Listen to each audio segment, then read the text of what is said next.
So this comes back again to the idea that there are only a few plots. But now what at first looks like a limitation, why would you bother writing if there's only X number of plots, now becomes really exciting. Because you think there's only these few permutations on same. Let's try different kinds of characters in them.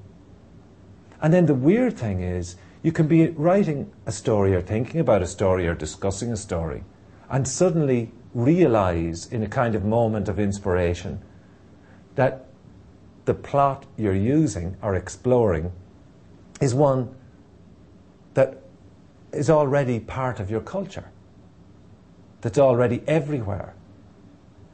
It's impossible, for instance, to deny the fact that the story of E.T. is also the story of Jesus Christ. This is not to be controversial.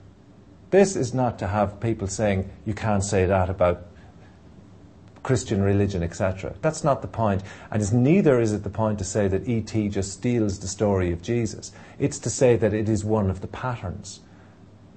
But look at the facts, in a sense.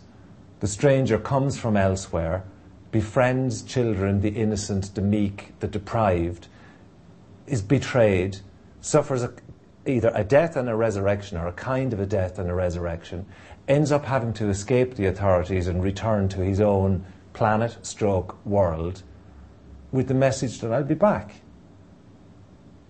And whether when I was whatever age I was, 9 or 10 or 11, I went to see E.T. for the first time, or even whether George Lucas or whoever sat down and Steven Spielberg sat down and thought about this plot, whether they were consciously thinking, let's make the story of Jesus with an alien, is irrelevant.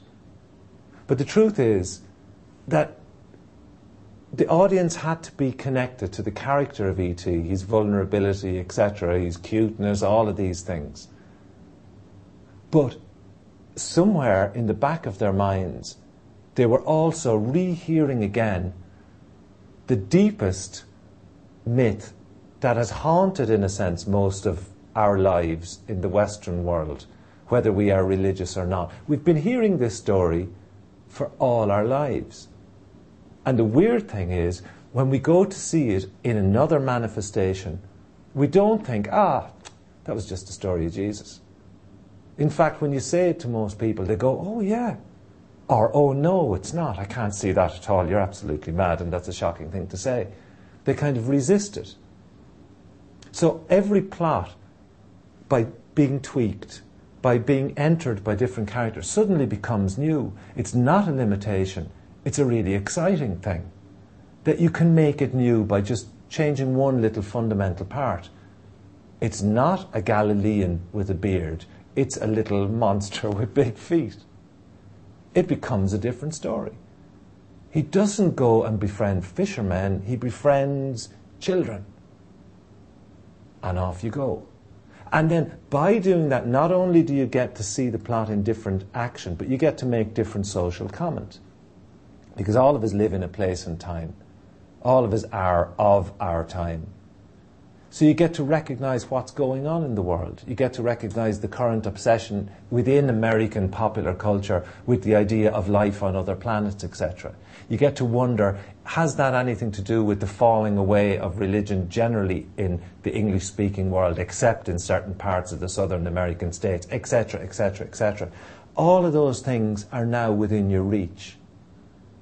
And, of course, you get to think and explore that idea of how did my imagination change from when I was a kid to when I'm an adult.